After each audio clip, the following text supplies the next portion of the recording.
I think what is necessary is to have an exhibition program, but keep those watches as exhibition. So basically, right now, you walk into a store and you see, the cases are full. But there's also watches that are in the safe as well. And, to make a long story short, essentially Rolex requires these ADs to hold watches on hand so they have watches available to show clients daily.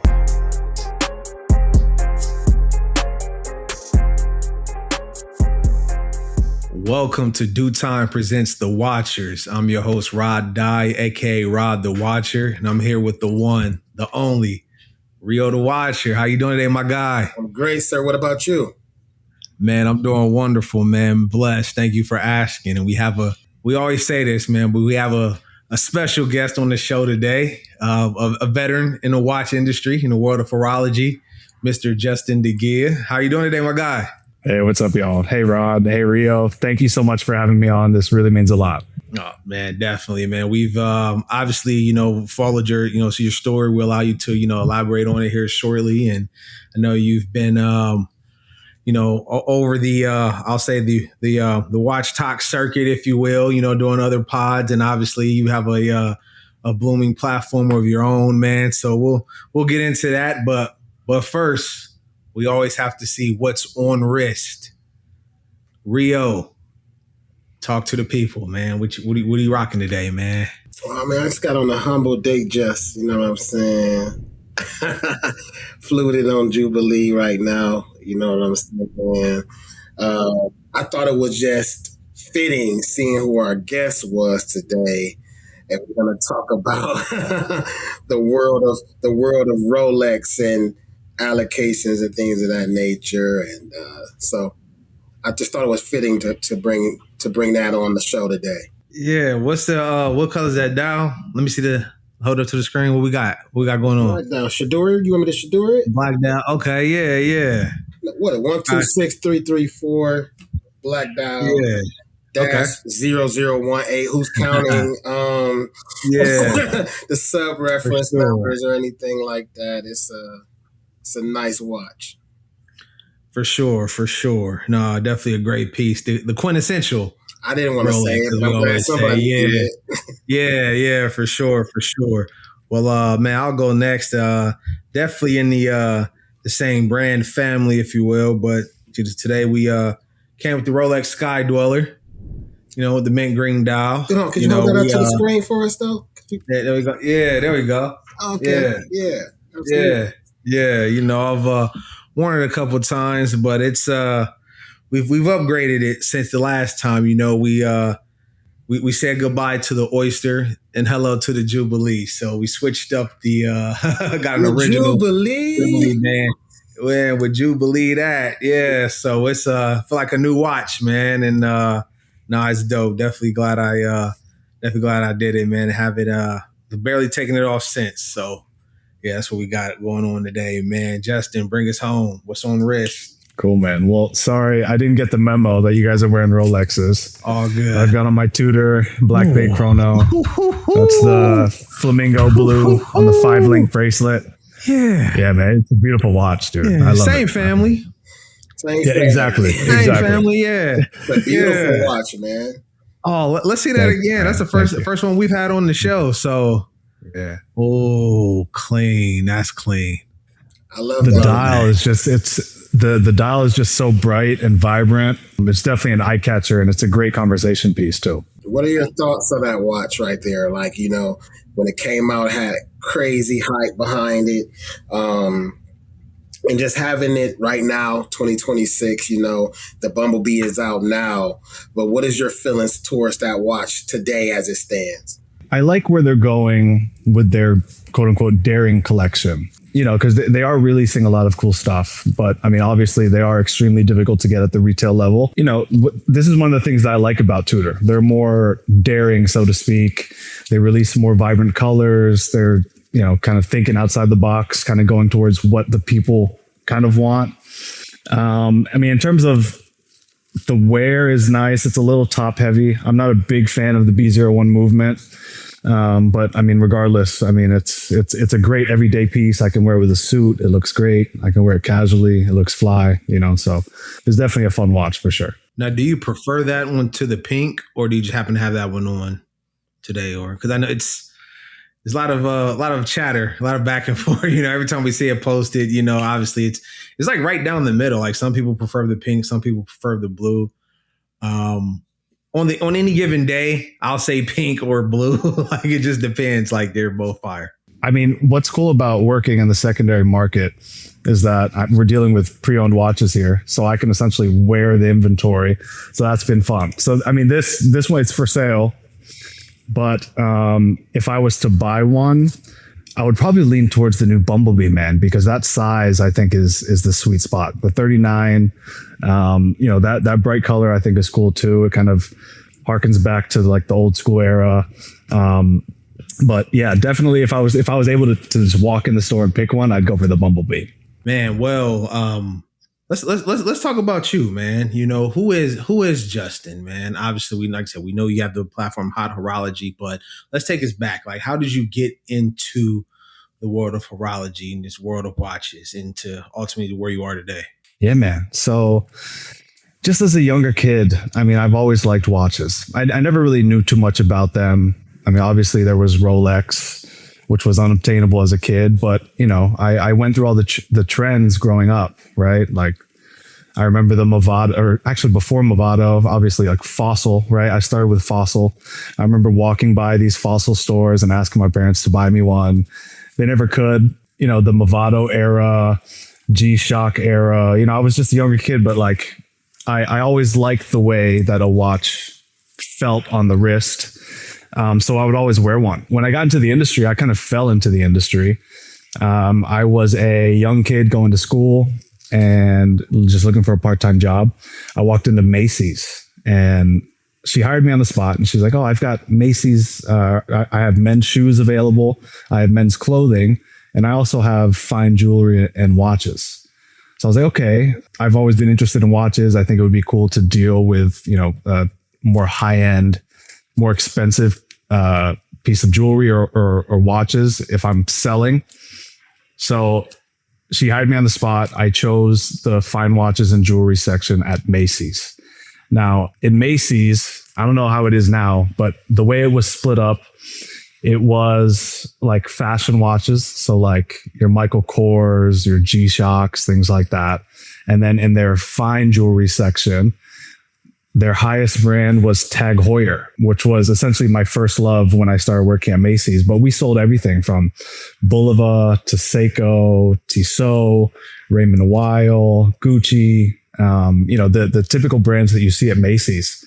And I was there for just a few months, and obviously I gravitated towards TAG Heuer. At the time I was probably like in my early 20s, and obviously the Formula One was like my dream at the time, right? It was like $1,000 watch. I was like, how can I save up my money to purchase one of these watches? But I was able to, within a few months, I got the ambassador position at that location for TAG Heuer. And then from there, I essentially branched out and went into a more high-end jewelry store after that. So from there, let me ask you this, because I want to touch on something. How do you feel about TAG Heuer today? No, stop. I wasn't trying to laugh. I really want to know, seriously. Man, just being in this industry so long, I'm not gonna lie, I've become jaded when it comes to watches, man. Like when, if I'm dealing with watches, right? Like, to the normal person, if you have, $500,000 in watches in front of you, like it's like mind blowing, right? Like you have a $100,000 watch on your wrist. I don't want to, talk crap about TAG, but I mean, if I was going to buy a watch today, I'm just going to save up my money and buy what I really want. I'm not going to buy a TAG. I agree 100%. And the thing about it is, the reason why I brought that up is because I feel like there's an opportunity for them to step to the plate because they have loyalists, they have loyal following. Have a cult following. Yeah, for sure. And I can understand why. Right. It's like, it could be like, that was like nostalgic purposes, like the Formula One, for example, or people love the Monaco for whatever reason. I feel like outside the Carrera glass box, I don't see, I don't see, I don't get it. I don't understand.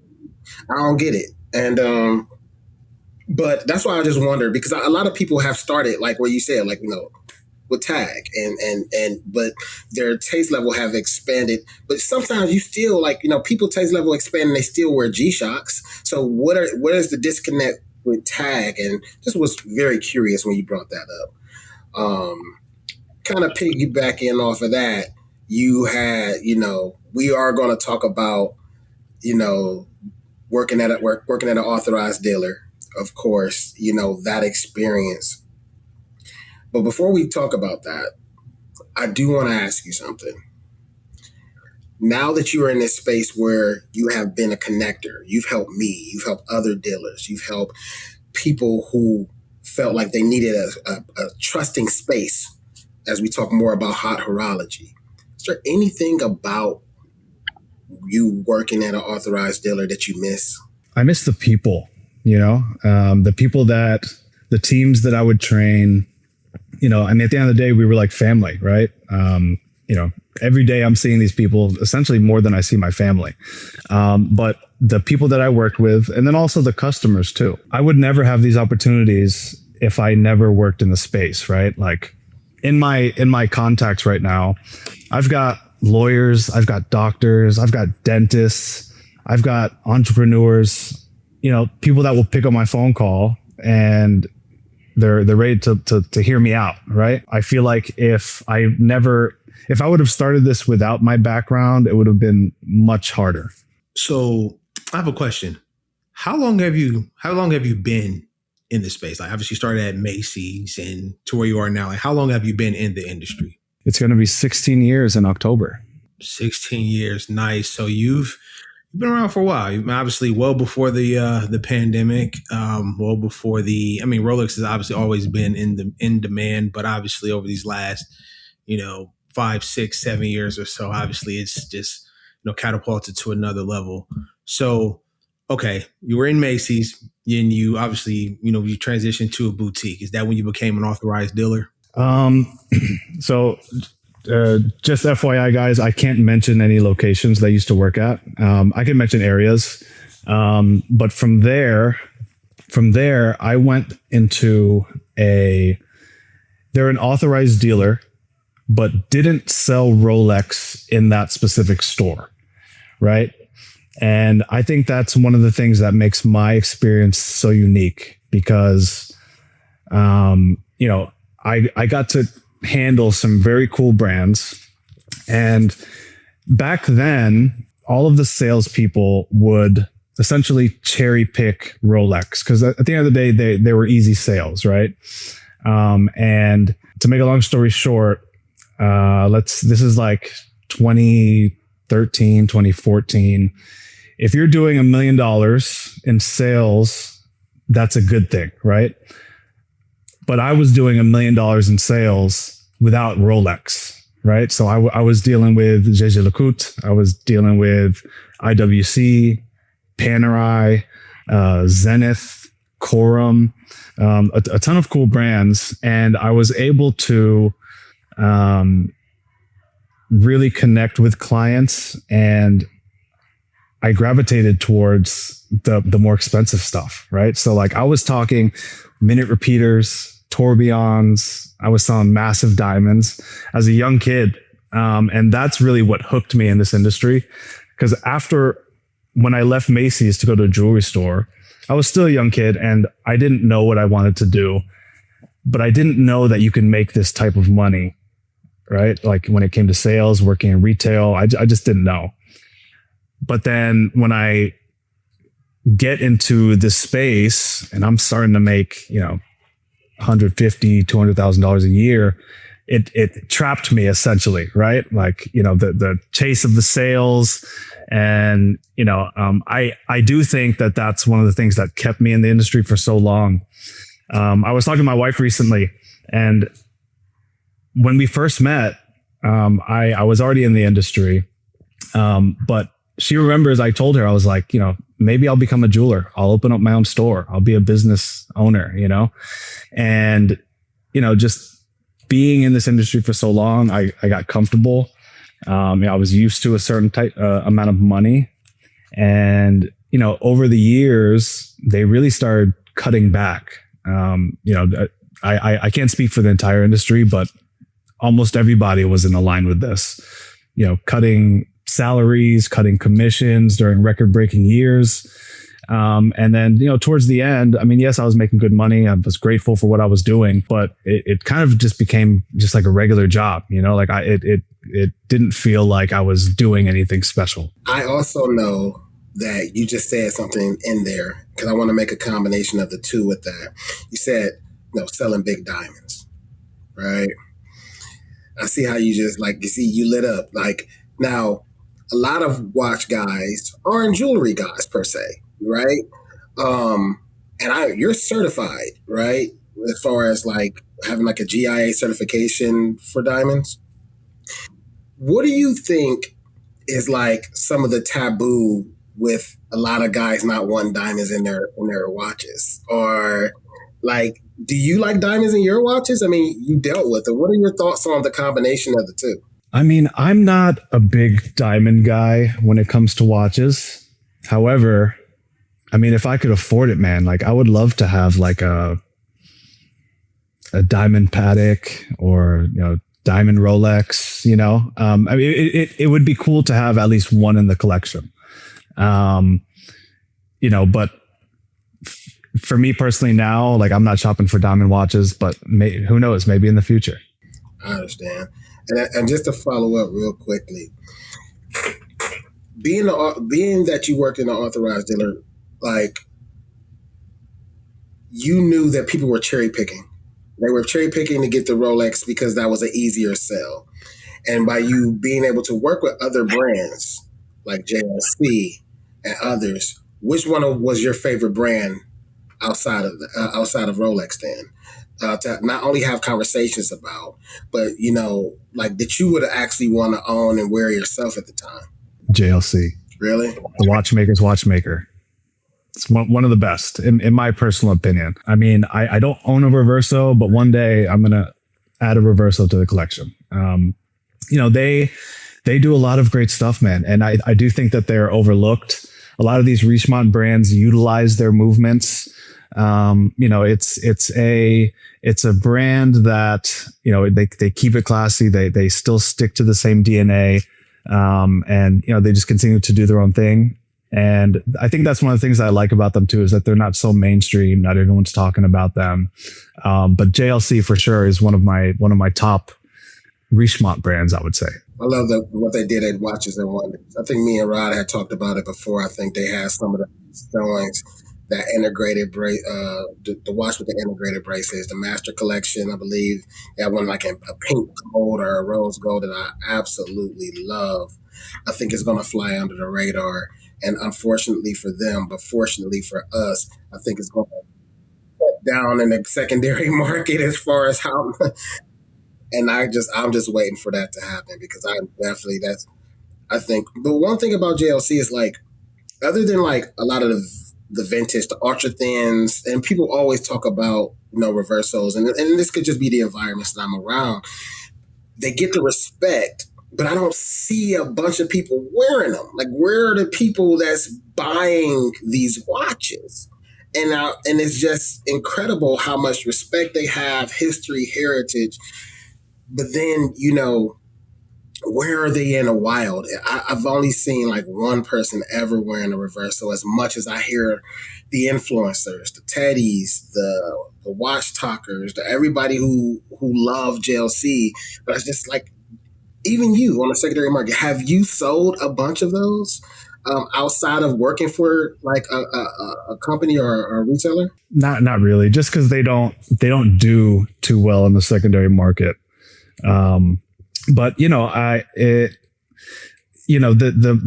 client that it goes to, I think already has a lot of their mainstream stuff. They've already purchased their Rolex. They've experienced that. They've experienced a few other brands, and then, they want something different. And, and then I think that they'll gravitate towards JLC after they already have owned a few other brands. So essentially, like, they know what they're getting. Like, they're not buying this obviously they're not buying it to flip. They're not looking for appreciation. They're buying it because they appreciate it. Yes. Yeah, exactly. Yeah. Exactly. I like that, Rod. That was what you did there. Like, that was. Yeah, I'm gonna give you some acknowledgement for that. That was kind of slick. No, for sure. So, man, okay. So I want to take it. Okay, we want to take it back. So obviously, you've been in the industry since around 2010, and like I said, you were in the industry pre-pandemic, post-pandemic. So you're in the industry. Obviously, you have a measure of success. Very successful, selling watches. Then the pandemic happens, and then there's just an influx, a windfall of money. People are buying watches left and right. And explain that time, to the audience. What was that like working in the industry, and money was just essentially almost like falling from the sky, if you will. Can you detail that? And you get where I'm about to go with this, but can you detail that for us? Sure. So after a few years of doing well in the jewelry store, I worked my way into Rolex. This was well before the pandemic. But I worked at a Rolex boutique. The industry has changed so much. I was talking to Yasha about this recently, and he remembers the huge discounts that people used to get on Rolex, right? Like 25% on gold Rolex was like, standard, right? 15%, even on stainless steel watches. Yeah. And, I remember the time when people didn't like the green sub, right? People would go for the black one just because the green was too bright or it wasn't for them. Prior to COVID, I think the internet had something to do with the hype around a lot of these watches. I remember I was I almost bought an original Kermit for myself because it was sitting in our pre-owned case for like a year, and I could have gotten it for like $3,000. And I remember I was like, oh man, should I buy it? I really love the green. And, it would sit in our case because no one wanted it. And it was at such a good price. I do wish I would have bought it, but that's how much of a shift there was. And it was so dramatic, right? So it went from a lot of discounts to COVID. And during COVID, man, everything that came in sold like that. This was probably the best time to work in a Rolex boutique because there was no exhibition program. Nobody knew what to do. So we would come into work, our cases are empty. And so we just sit around and just take people's names all day. And then as soon as these people got a call from us, like they're running to the store. They're throwing their credit cards at us. We couldn't keep up with it. I mean, the lines were out the door. It was crazy. So with that being said, do you think that the current process to buy a Rolex, do you feel like it's necessary? Because based on what you told me, and based on what we know about the demand far exceeds the supply. It's like they have to find some way, to manage, client demand. Because if you were able to walk in and just buy a Rolex, you mentioned it, the cases would be empty. So they have to have something on display, right? There are a lot of, and there are certain watches that are in high demand, and there are not enough watches in the safe to give to every single client who requested, right? So can you talk to how like those allocations are made in that process? And also, is it necessary? I think what is necessary is to have an exhibition program, but keep those watches as exhibition. So basically, right now, you walk into a store and you see, the cases are full, but there's also watches that are in the safe as well. And to make a long story short, essentially Rolex requires these ADs to hold watches on hand, so they have watches available to show clients daily. And to be honest, I don't think it's necessary, because a lot of these huge stores, like this hold number that I'm talking about, is big, right? Like a massive store could have a 400 or 500 hold number that they can't sell, right? And even if it's a large store, I mean, you probably don't have 500 spots to display all the watches. You're displaying just a small portion of these watches. So if they were to come up with a solution to where they send everybody just dummy models or just specific exhibition models to showcase, and then call the client as the watches come in, I think it would. I do think it would help people get watches quicker, and I do think that it would change the game as a whole. But at the end of the day, I don't think they would do it. They have no incentive to do so. Yeah. There's no incentive to do so. So, they could just continue to do it as it is currently, and just continue to rake in the bread. Two things. One, as far as like the exhibition only. So when I got my first like allocation, actually Rio went with me, and it was interesting. We went up to the counter, and the exhibition, she didn't even go to the back. She just pulled the watch from the exhibition only, took it to the back, got it cleaned up. And then I was just like, so like those exhibition only pieces, but that told me like in the right situation, like those can be for sale too in the right situation. Cause I thought it was very interesting. I'm like, oh, she didn't even go to the back. She literally just pulled it in. And yeah. Secondly, I've shared this example a couple of times on the show about a visit to Watches of Switzerland and what they told me, right? This is in particular about like the Pepsi. And they said that for the Pepsi, both on Jubilee and Oyster, he said we get 6 to 8 pieces a year. And we have a list of about 3,500 people that have requested it. So, and I understand what you're saying, like the process that they have like isn't necessary, but like if you're getting 6 to 8 pieces and then you have a demand of like 3,000, like obviously, everyone's not going to be happy. Most people aren't going to be happy, with that. Can you, as far as like those numbers, like, I just took it at face value for what they said, but is that something that you can, just validate from your experience? Like the pieces that, that the ADs get, like they are limited. Like, yes, Rolex does make 1 million watches a year, but that's across 3,000 plus SKUs. Like they're not making 3,000 Bruce Waynes a year. I mean, 1 million Bruce Waynes a year. Sorry. I mean, to be honest, there is no right way to do this, right? Like we've sat down, thought of millions of different ways. I mean, obviously Rolex has too. Like there's just no proper way to do it. I think what makes people so upset about it is, yes, they are extremely rare and they are extremely hard to get.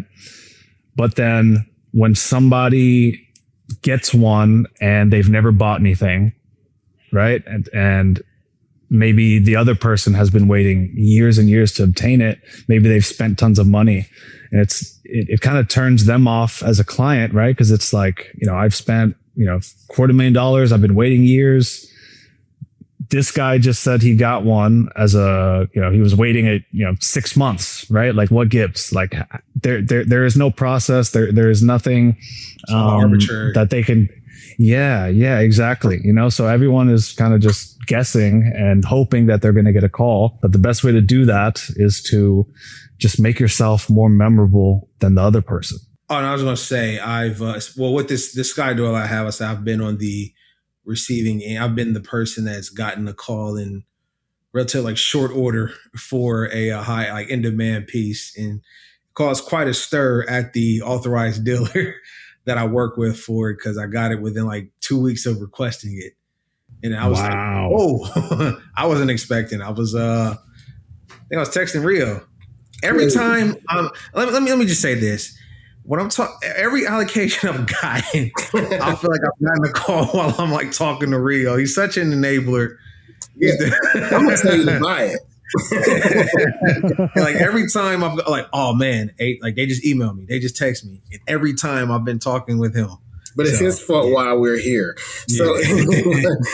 anyway, Justin, let me ask you something because I really want to ask you and kind of like transition a lot more to like talking about the platform with Hot Horology.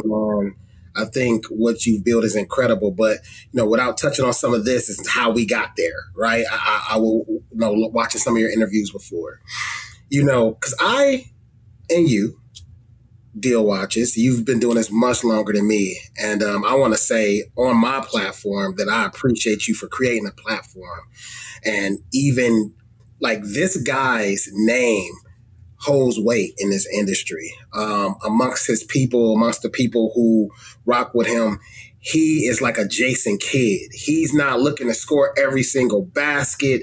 He's like moving through the lane with 20 assists, and like he's throwing stuff my way that he could have easily made a few calls and got the deal done.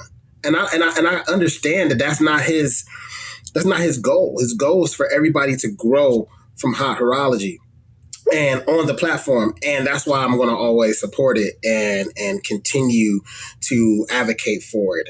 What made you want to create that platform specifically? And tell my audience a little bit more about the platform and why it's such a special place.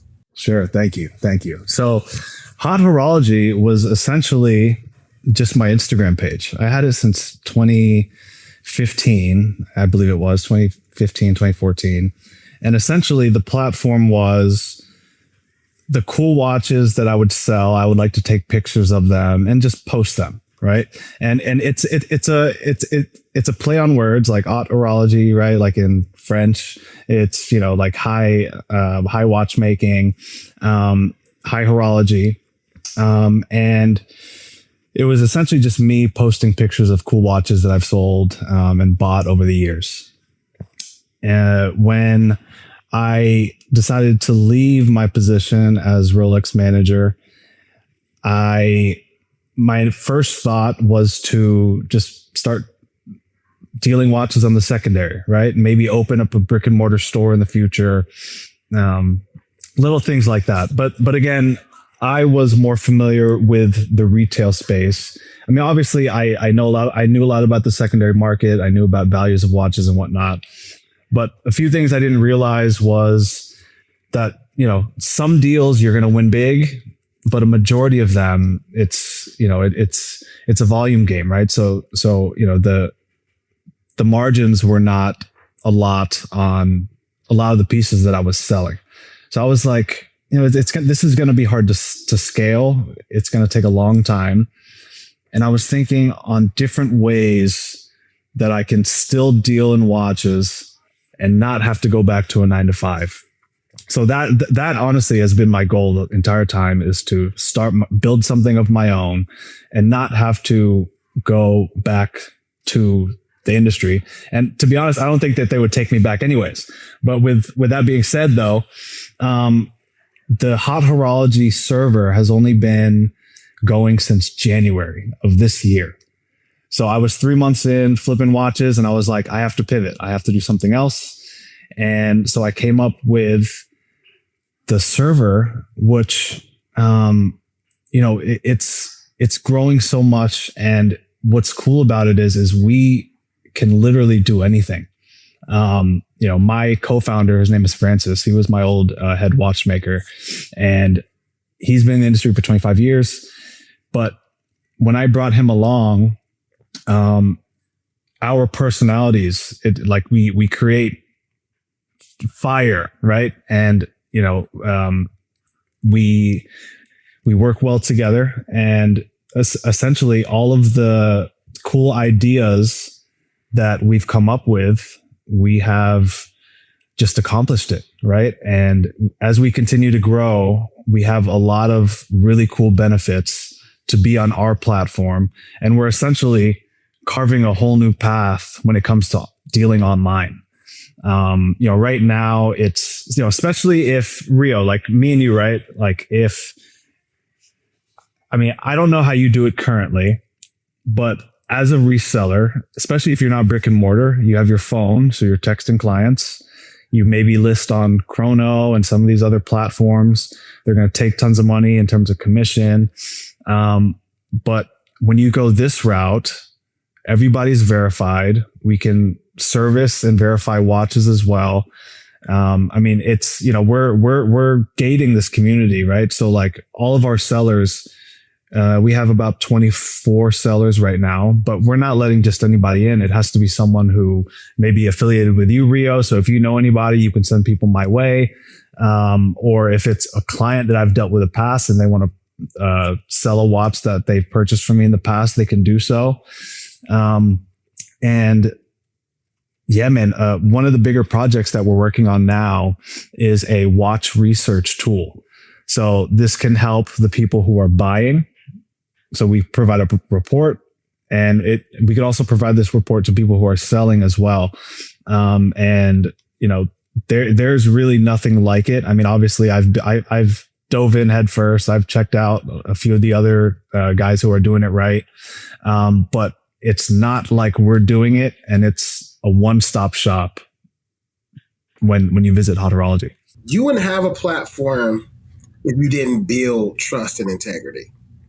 And I think that's been a lot of the words that I've heard about you without you talking to me, because that's not something that you can tell me about yourself. It's something I have to see. And the people that literally came to me and said, hey, I've never bought on long before. I have a dealer here and I go to, you know, a retail jewelry space here. But Justin said, you're cool. So I want to work with you. That says a lot. And people are spending thousands and thousands and thousands. I'll say, especially in this space. Thousands and thousands of dollars. Yeah. How did you build that trust? And why is it so fluid in the watch industry in general? Because sometimes you could just we've never met each other before face to face, but we've spoken enough in this space to where it's like we've built a rapport and trust. And I haven't seen that in a lot of other hobbies. I mean, some people can say they have, but in a lot of other hobbies, I know in the watch space, people have dealt with me with 50s to hundreds of thousands of dollars in ideas and concept and giving out watches and here just sending stuff to me, and they've never even met me. Why is this space like that? And why, you know, how did you build that kind of reputation for yourself? You know, I think it goes back to a couple of things, right? Like, number one, my passion for watches. That just comes naturally. I'm a watch nerd, so I do have genuine passion for watches. And the other part goes to what I was saying before, what I miss about the job, which is the people. Dude, I love my clients, and they've stayed loyal. You know, when you're selling like a luxury item, one of the things that happens, or some people, they sell the item and then they never follow up, right? It's just, you know, they sell the item and maybe they'll never hear from each other again. But in the luxury space, it's important to foster those relationships so you can hopefully get additional deals in the future, right? And that just came naturally to me because I enjoyed the people who would actually deal with me and buy watches from me. And, you know, just watering those relationships over the years and, you know, just always doing good business, right? You know, in that space, I mean, I don't want to talk anything bad about it, but there's a ton of BS that goes on. Kickbacks and, you know, the bribes and, you know, all that stuff. When it came to that stuff, I mean, obviously I was in the management space, but I always stood on doing good business, doing it the right way, doing it by the book. And, you know, and for my personal benefit is keeping in touch with these people because, you know, I can't spend hundreds of thousands of dollars on my cards, you know, but these people can. They've got connections. You know, and a lot of these clients have become my friends over the years. And, you know, a majority of the platform is my client base. while we're talking about Hot Horology, Rio, I have a question for you. Obviously, you've worked with Justin on and leveraged the Hot Horology platform to close deals. Can you speak to your experience working with Justin at Hot Horology? It's a bunch of hooligans on there, watch lovers. I love it. Like, so it's not just this, like, so he's doing an excellent job of speaking about the brand. My experience was like, whoa. So it's a lot of different things at one time. Like the conversations, people really dig into it. There's different subcategories, and everybody's giving their feedback about this watch release, their experiences. People are talking from all across the world. I've had somebody reach out to me and say, hey, in the UK, these watches are going for this much. It's interesting to see how you guys are doing things here. I've met so many different people in such a short period of time that I'm like, some of these people can't work because they're on here and I come back, you miss like 200 messages, 300 messages or whatever. So that's been cool. I've been trying to make sure I engage more. They have a different area for people who are inquiring, about like, they want to buy certain things. So they're like, hey, I've been looking for this. I had an Omega that I saw my granddad had. Can somebody find this? It's, you know what I mean? It's just a lot of different stuff. I think that's awesome. People can talk to you directly, and then there's a watch listing area. My experience has been that I've literally gained true friends in the course of where they know like different things about my personality and just what they'll post and they'll tag me. And it's just like, oh, so this is what the community is supposed to be like. This is what I thought I was going to get when I hopped on Reddit or something. Like, oh, let me go to Reddit and see what all the other Rolex lovers like, holy crap, this is so toxic. Let me get out of here. I remember my first posting on Reddit, they made me depressed. I'm like, I don't get depressed easily. Like they just coming in my head. I come back 25 minutes later from a Reddit post and it has like 700 comments. I'm like, oh, they must really like my watch. And then they're like trashing me. Like, oh my gosh. The total opposite experience. It's like everything that we like about the culture is on there. And it's a safe place for people who offer watches to sell and people who are looking to purchase and just have a good experience that they may not have had dealing with the authorized dealer, or people who are like, I get a lot of questions. So I'm not going to tell like every single dealer to try to hop on because just is not going to do it without you verifying. But you also got to actually love watches, right? You got to actually love the product. And what I'm about to ask you next is going to correlate with this. Your platform, you decided you wanted to be a dealer, right? But it's the content as well. You are doing very well with the content that you're producing.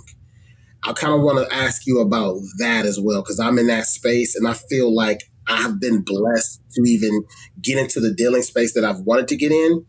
And it's helped me by building an actual audience first. And then dealers like yourself and other people want to give me information and people want to work with me. Because that's how your platform is. People ask me about stuff. It's not all about buying a watch or whatever. They might ask me, should I sell this at this point? Should I buy it at this point? What are your ideas? Should I trade this in? How should I talk to my AD about stuff? And I give them my honest opinion. Talk to Justin. But but no, really, like, how have the content helped like grow the platform, your audience, your space, and what made you even want to do it? Oh man, content is everything, man. To be honest, I am very much an introvert, right? So like for me to even like get on camera is tough.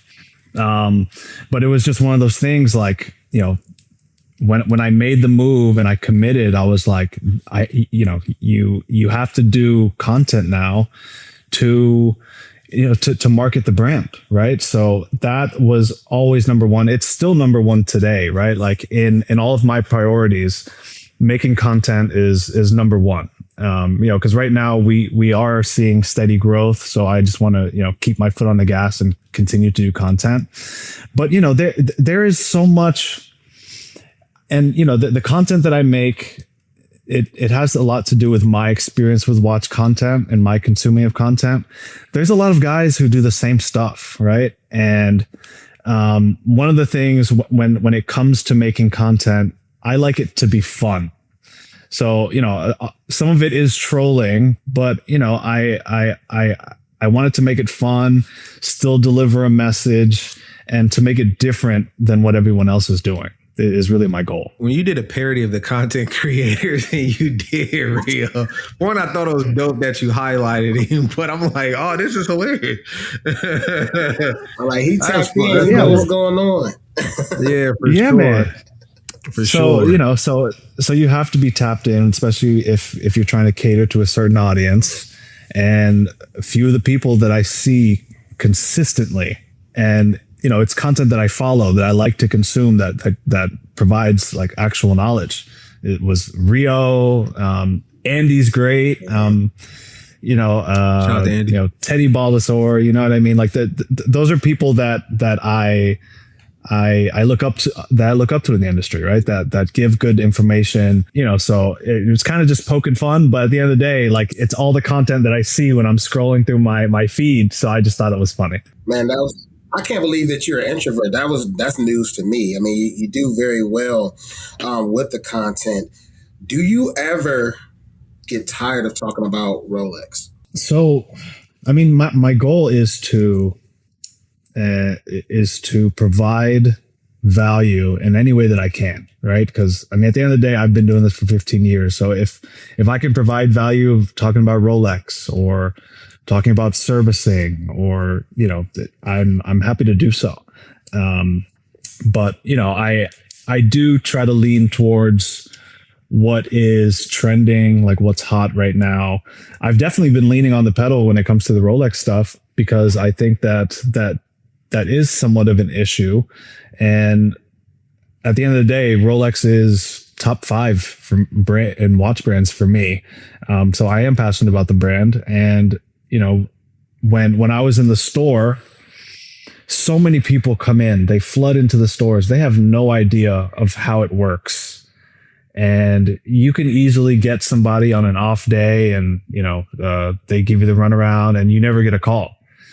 So my goal was to always, how can we provide good service for these people and to make it happen, right? Like, not just take their name, but when I would look at someone, I would like to say, I'll make this happen. Let's stay in touch. And then 9 times out of 10, I would come through. But it's hard to do that. Because nowadays they kind of want like robots, right? There's a joke in the industry. It's that the Rolex salespeople now are not really salespeople. They're professional name takers, right? Like they're given a script, they tell the script to everybody, and people leave the store and they're like, okay, like what's next? I'm going to get an email, but do I just keep waiting? And there's a lot of people who really get turned off by that situation. I was one, so I understand. I was definitely one. We have two, I'll say, opposite stories, experiences with the same authorized dealers. We just have two different experiences with the same ones. So, yeah. Okay, so I have some questions for you now, aside from just Rolex. So I want to ask you, I know actually going back to earlier in the show, you had mentioned like JLC as a brand, aside from Rolex, that was one of your favorites. Would you say JLC is probably the most underrated brand in the industry? Yes, 1000%. So what would you say is the most overrated brand?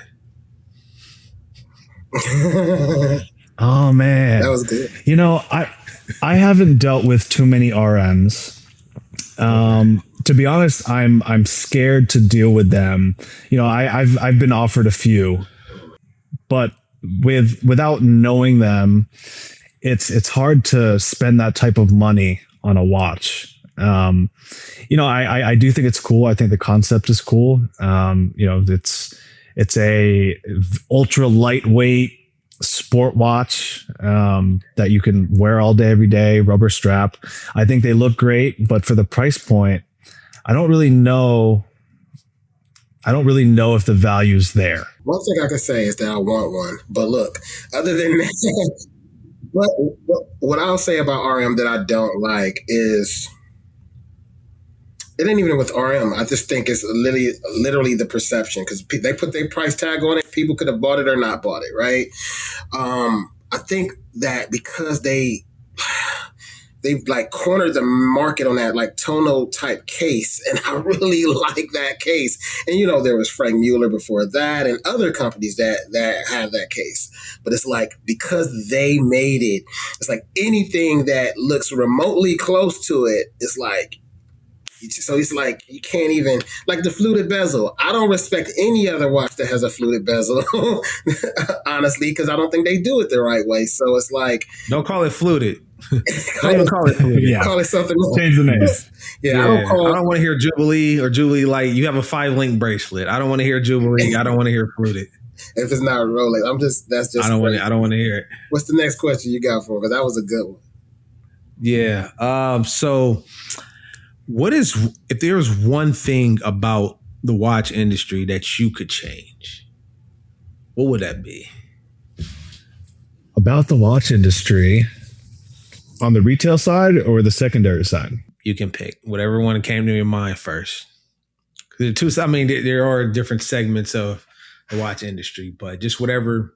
I would say on the retail side is to go back to like real sales, right? Like, stop this waitlist stuff. I mean, at the end of the day, they're selling waitlists now. They're not selling the watches. They're hiring robots. They might not even be people who are passionate about the brand. Just someone who has a pretty face and they show up to work, right? Like, that's really all you need, and they have to follow the script. Go back to real salespeople. For the secondary market, I would say, man, in the secondary market, there's so many issues. There's a lot of pain points when it comes to buying something online. And, that's really what we're trying to fix here. I mean, we're essentially carving another lane to where if you're a buyer or a seller, you have the opportunity you can move something really quick and sell it directly to a reseller. You have the opportunity to post it at market and actually get what you want out of it. Again, not only is everyone verified, but then you have access to a real Rolex watchmaker. It's not just some random person opening up a watch. Like, this guy's been doing it for years. Not only Rolex, but he's very knowledgeable about essentially all brands. And that's essentially where we're starting, right? We're starting at the secondary market. We're trying to alleviate some of those pain points. Obviously make something that people can actually trust. And what I hate as well about online stuff is that previous guys have kind of muddied the water before us, right? So, think of the timepiece gentleman, right? Supposedly he did good business in the beginning, but he just turned out to be a criminal, right? So I do try to lean on the people that I actually know, the people that I actually trust, and the people who are also passionate, right? Like, I don't want someone on here that just wants to make a quick buck. I want someone who's going to give extra knowledge, right? Like Rio sold, and it's a record for us now for anyone other than myself or Francis, but 3 watches in 3 weeks. And they were like, great pieces. He sold a Pepsi on a Jubilee, a Batgirl, a date sub within a 3-week span. And that was essentially, okay, here's my credit card, and then here's where you send it. Like, it was that simple.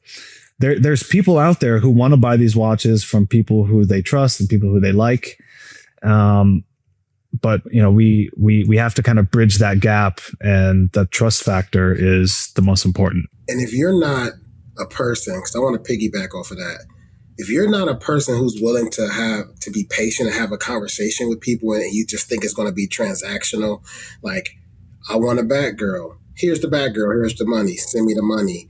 Well, what about this? And how many links does it have? And where was it created? And has it been worn? And if you don't have patience to really care and have a conversation, like FaceTime people, within the app, we can actually get on video calls, just have conversations. And even Justin was pulled in and just like, hey, you want to make sure this was going on? Like, hey, I kept him like, hey, the money was sent. Hey, this was sent here. He should be getting it before 12 o'clock. It's checks and balances there. And if you're somebody who's just so quick to, or used to quick flips, or used to things that's like very transactional without customer service, and there's no follow-up, I check back on the first person so how is that sub treating you? Send me a wrist shot, bro. Are you happy? Are you glad? That's all I wanted to hear. Because if you're building a relationship with somebody, if you're not there to do that, then I don't think this is the platform for you. Or you might want to come and be a patron so you can see exactly how the environment works before you even consider being an actual, reseller on there. So I just wanted to add that 2 cents. I'm going to ask you this question, Justin. 5 years from now, where are you? Where's the Hot Horology server and platform? And where's your content? I mean, God willing, man, I have massive goals for this thing. And, right now it's still essentially our MVP, right? It's our MVP product, but we're working hard behind the scenes, man. We're working on, our own platform and doing it the right way. And we're doing it slow too, right? Like, we are finding issues in our game. We're fixing it. How can we do better? Let's implement this. Let's implement that. And it's been working for us, right? Like, we're not just trying to have like a, get rich quick scheme and just sail off into the sunset. Like, I'm trying to build like a real brand to where, when someone mentions the secondary market, they're searching eBay, they're searching Chrono, but they're also searching Hot Horology. And whether you're buying and selling on those platforms, even as it stands today, I strongly believe that we can provide more information to make a better decision on our platform as it is right now. So that keeps me motivated, because I do understand the pain points. Like, I know how it is when you're dealing with watches, and we're just trying to fix them. So before we conclude, are there any questions you would like to ask Rio and I? Yeah, man, absolutely. So, how long have you guys been doing your podcast? Because, you guys do some great stuff, man. You guys have had phenomenal guests, and you guys are also so passionate. Like, can you just give me a quick rundown on your watch stories and what caused you to start doing this platform? Yeah, I'll give you the Cliff Notes version. So, I've told the story a couple of times. We've obviously just working in corporate, working in enterprise sales, had a kickoff meeting in New York City, our flagship office. I have on my Apple Watch. I notice executives, they have on, I see Patek's, I see Rolex. I'm like, okay, it's time for me to get a watch. So I talked to my mentor, and then I call Rio one day like, hey, man, like, what do you know about watches? Nothing. And then, it didn't know much then, but like the next day we had a follow-up conversation about it. And it was like the next day. And then it like slowly like transitioned from like how guys like talk about like sports and just, obviously we work in the same field as well. So we talk like the conversation like over the course of a couple of weeks just transitioned to like, we're talking about watches like every single day. And you got bit by the bug. Yeah. And like after like about like a month or so, it's just like, okay, we're talking about watches way too much to not make something of this. So let's just record the conversations. And that's where the first the episodes, came about.